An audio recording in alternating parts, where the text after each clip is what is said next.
And you worked for Al Gore and Bill Clinton. It was the latter part of Bill Clinton's administration. And I mean, I knew about Monica and this one and the other one. It wasn't just Monica. Yeah. There was a whole line of women. Oh. Ouch. Donald Trump loved you on The Apprentice and then asked you to be a political aide there. So I had a very long title, which was Assistant to the President, which is the highest rank that you can get serving in the White House.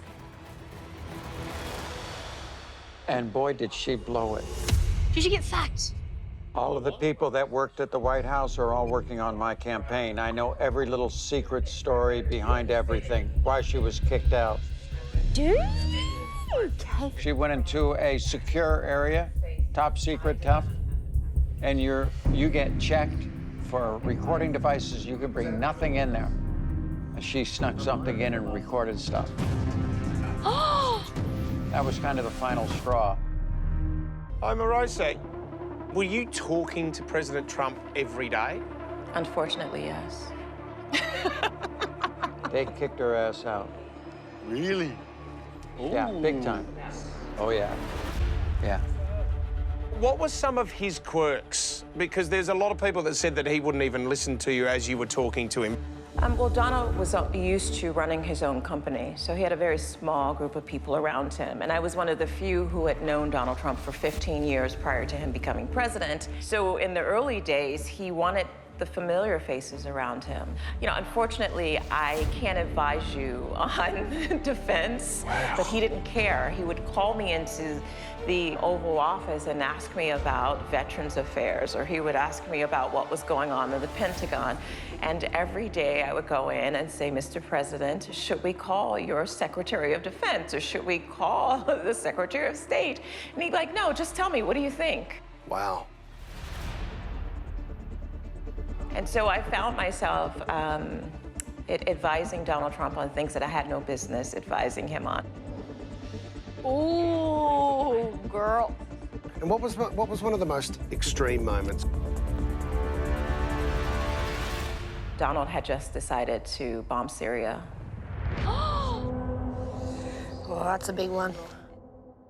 Oh, my. And he's telling you this, Omarosa. Well, I removed myself from that room, from that space, because I did not have the classification Yes, level. of course.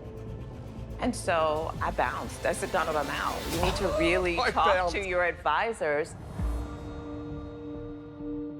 But the truth is, you try to just contain Donald because there was so much work to be done. The day that you were fired, I was organizing the opening of a Civil Rights Museum.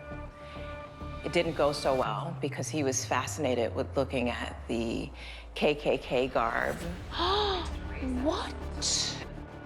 He was obsessed with the white supremacist kind of display. And it was kind of one of those moments where I was like, holy cow, who is this person?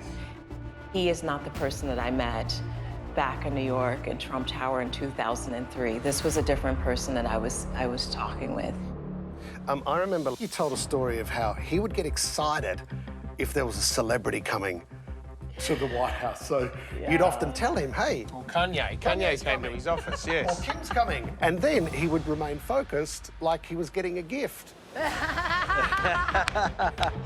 Yeah, that's how we incentivized him. You know, we knew that he had to read this huge budget, but he had no interest. But we'd go, hey, we've got the award-winning team of the NFL coming next week or something. We'd always incentivize. And yes, I always loved when Kanye came because, Ye would just get him so, excited and relaxed, and it was always chill. Oh. We incentivized him with celebrities, and it's just kind of how we managed him.